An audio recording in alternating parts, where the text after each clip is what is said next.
Hi friends, இன்றைக்கி நம்ம என்ன ரெசிபி பார்க்க போகிறோம் அப்படின்னா கருணக்கிழங்கு புளிக்குழம்பு பற்றி பார்க்க போகிறோம். வாங்க அதுக்கு என்னென்ன பொருள் தேவை அப்படின்றத பார்க்க போகிறோம். ஃபஸ்ட்டு இதுக்கு என்னென்ன பொருள் தேவை அப்படின்னு பார்த்தீங்கன்னா தக்காளி 2 தக்காளி எடுத்து சின்ன சின்ன பீஸாக கட் பண்ணி வச்சுக்கணும். அப்புறம் சின்ன வெங்காயம் தேவையான அளவு இந்த மாதிரி உரிச்சு வச்சுக்கணும். வெள்ளைப்பூடு இது வந்து ஒரு 6-7 பூண்டு உரிச்சு வச்சுக்கணும். ஒரு தேவையான பச்சை மிளகாய், எனக்கு குழந்தைங்க இருக்கிறதுனால காரமாக இருக்குன்னு சொல்லுவாங்கன்ட்டு ஒரு பச்சை மிளகாயை 2ஆக கட் பண்ணி போட்டிருக்கேன். கருவேப்பிலை, இதுதான் இதுக்கு தேவையான பொருள். நெக்ஸ்ட் அப்படி என்ன பண்ணுறோம் அப்படின்னா 2-3 கருணக்கிழங்கை எடுத்து சின்ன சின்ன பீஸாக கட் பண்ணி அதை நல்லா பாயில் பண்ணி வச்சுக்கிட்டு வெந்ததுக்கு அப்புறம் என்ன பண்ணணும்னா அதோடைய தோலை உரிச்சு இப்படி க்ளீனாக எடுத்து வச்சுக்கணும். அடுத்து புளி ஊற போட்டிருக்கேன் பாருங்கள், தேவையான அளவு புளி ஊற போட்டிருக்கேன். அதுக்கு நான் வந்து கத்திரிக்காய் முருங்கைக்காய் இதில் சேர்ப்பேன். சில பேர் கருவாடு சேர்ப்பாங்க, நான் கருவாடு எனக்கு ஒத்துக்காதனால நான் சேர்க்க மாட்டேன். கத்திரிக்காய் முருங்கைக்காய் சின்ன சின்ன பீஸாக கட் பண்ணி இதில் போட்டிருக்கேன்.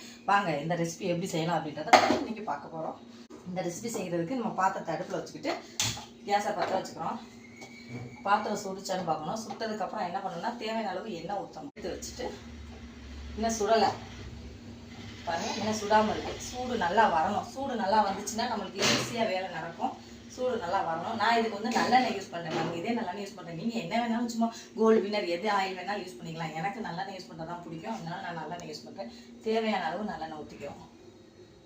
தேவையான அளவு நல்லெண்ணெய் ஊற்றி எண்ணெய் நல்லா சூடாகணும் ஃப்ரெண்ட்ஸ். எண்ணெய் நல்லா சூடானதுக்கப்புறம் நம்ம இதுக்கு தேவையான பொருளை போடணும். இதுக்கு என்னென்ன தேவைன்னா நான் கடுகு போடுவேன், வெந்தயம், சோம்பு, சீரகம் எல்லாமே கொஞ்சம் கொஞ்சம் போடுவேன். இதில் நல்லா எண்ணெய் சூடாகட்டும். நல்லா சூடாகட்டும் ஃப்ரெண்ட்ஸ். எண்ணெய் நல்லா சூடாகட்டும்.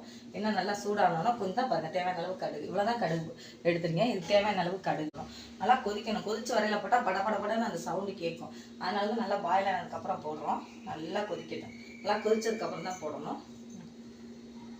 பாருங்கள் ஃப்ரெண்ட்ஸ், இப்போ நல்லா எண்ணெய் வந்து நல்லா பபுள்ஸ் வந்துருச்சு. எண்ணெய் நல்லா பபுள்ஸ் வந்ததுக்கப்புறம் இதில் வந்து நம்ம கடுகை போட ஆரம்பிக்கிறோம். நம்ம மஞ்சட்டி தான் யூஸ் பண்ணுறோம். மஞ்சட்டி யூஸ் பண்ணால் அதோட டேஸ்ட் கொஞ்சம் டிஃப்ரெண்ட்டாக இருக்கும், நல்லாயிருக்கும். அதனால் மஞ்சட்டி யூஸ் பண்ணுறோம். கடுகு போட்டாச்சு. கடுகு நல்லா வெடிக்கணும் வரைக்கும் வெயிட் பண்ணுவோம். பாருங்கள், கடுகு நல்லா வெடிக்கிறான்னு பாருங்கள் ஃப்ரெண்ட்ஸ். நல்லா வெடிக்கணும். வெடிச்சதுக்கப்புறம் கொஞ்சம் சோம்பு, வெந்தயம், சீரகம், இது மூணையும் கொஞ்சம் இந்த மாதிரி தேவையான அளவு எடுத்துக்கணும் பாருங்கள். சோம்பு, சீரகம், வெந்தயம் 3 பொருளையும் தேவையான அளவு எடுத்துக்கணும். கடுகு இப்போ தான் பொரிய ஆரம்பிக்குது. பொரிஞ்சதுக்கப்புறம் பாருங்கள் நல்லா பொரியணும். நல்லா பொரிஞ்சதுக்கு அப்புறம் தான் நம்ம வந்து வெந்தயம் போடணும். இல்லாட்டா வந்து நம்மளுக்கு கடுகு வெடிக்காமல் போட்டோம்னா கசக்கும் குழம்பு. அதனால் கடுகு நல்லா வெடிக்கணும். வெடிக்க ஆரம்பிக்குது. இதே பாருங்கள், இந்த குழம்பு வந்து நான் உங்களுக்கு சொல்ல தேவையில்லைன்னு நினைக்கிறேன். கருணக்கிழங்கோட பலன் வந்து உங்களுக்கு நிறையா பேருக்கு நல்லாவே தெரியும். அது எதுக்கு ஹீட்டை டொமேட்டோலாம் வந்து ஹீட்டை வந்து ரிடியூஸ் பண்ணும். குழந்தைங்கலேருந்து பெரியவங்க வரைக்கும் எல்லாருமே இதை நல்லா சாப்பிட்லாம். இது வந்து கொஞ்சம் அரிக்கும். அதனால் கொஞ்சம் பார்த்து அந்த குழந்தைங்களுக்கு கொடுக்க பார்த்துக்கணும்.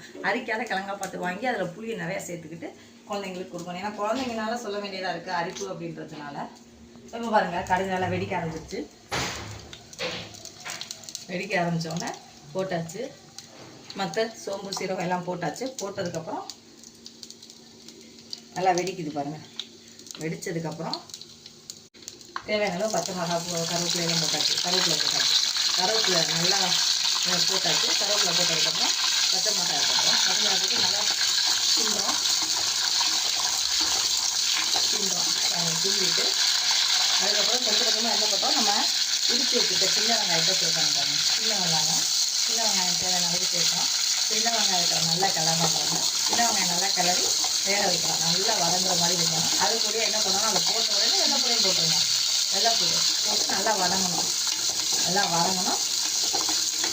வதங்கினதுக்கு அப்புறம் நல்லா வதங்கணும். ஒரு பொன்னிறமாக வந்ததுக்கப்புறம் தான் நம்ம என்ன பண்ணணும்னா தக்காளியை போடணும். இல்லைன்னா ரெண்டையும் சேர்த்து ஒன்றா வதக்கக்கூடாது. இது இல்லைன்னா வதங்காது வெங்காயம் சரியா. அது நல்லா கோல்டன் கலரில் வந்ததுக்கப்புறம் தான், வெங்காயம் வந்ததுக்கப்புறம் தான் என்ன பண்ணணும்னா தக்காளியை போடணும். தக்காளியை போட்டாச்சு. தக்காளியை போட்டு கிண்டி விடுறோம். இது நல்லா வேகட்டும். நல்லா வேகணும். 5 மினிட்ஸ் ஆகட்டும். நல்லா வேகட்டும். இப்போ பாருங்கள், நல்லா வதங்கிருச்சு. நல்லா வதங்கினதுக்கப்புறம் இதை நல்லா கிண்டணும். கிண்டிட்டு தேவையான அளவு உப்பு போட்டுக்கணும். தேவையான அளவு நான் கொஞ்சமாக தான் உப்பு போட்டிருக்கேன், பார்த்துக்கோங்க. உப்பு தேவையான அளவு போட்டாச்சு. நல்லா கிண்டணும். நல்லா கிண்டினதுக்கப்புறம் என்ன பண்ணணும்னா புளியை கரைச்சி ஊற்றணும். புளியை நல்லா தேவையான அளவு நல்லா கரைக்கணும். புளியை நல்லா கரைக்கணும். கரைச்சிக்கிட்டு அதில் விடணும். பாருங்கள், புளி இதை கரைக்கணும். பாருங்கள், அந்த எண்ணெய் வந்து மேலே மிதந்து வருது பாருங்கள். நல்லா எண்ணெய் மிதந்து வருது. இப்போ வந்து புளியை கரைச்சி ஊற்றணும். எண்ணெய் மிதந்து வரையில் ஊற்றினா தான் புளியை ஊற்றணும். அதுக்கப்புறம் நல்லா டேஸ்ட் கொடுக்கும் உங்களுக்கு அந்த எண்ணெய் மிதந்து வரையில் போட்டாங்கன்னா. அதுக்கப்புறம் நல்லா கொதிக்க விடணும். புளியை கரைச்சி ஊற்றிட்டு என்ன பண்ணணும்னா கொதிக்க விடணும். புளி தண்ணி ஊற்றுறோம். தேவையான அளவு இன்னும் கொஞ்சம் நம்மளுக்கு தண்ணி தேவை அப்படின்னா தண்ணியை ஊற்றிக்கணும். இன்னும் கொஞ்சம் ஊற்றிக்கணும். ஓகே, என்ன பண்ணோம்னா தேவையான அளவு மிளகா பொடி போட்டுக்கிறோம். எங்கள் வீட்டு மிளகா பொடி கொஞ்சம் காரமாக இருக்கும். அது தேவையான அளவு நான் 3 ஸ்பூன் போட்டுக்கிறேன். குழந்தைங்க கொஞ்சம் காரமாக தான் சாப்பிடுவாங்க, அதனால் 3 கரண்டி போட்டுக்கிறேன். இது நல்லா கிளறி விடுறோம். இப்போ நல்லா கொதிக்கிற மாதிரி பார்த்துக்கணும்.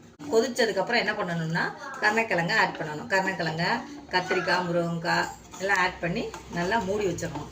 பாருங்கள், நல்லா கொதி வரணும்.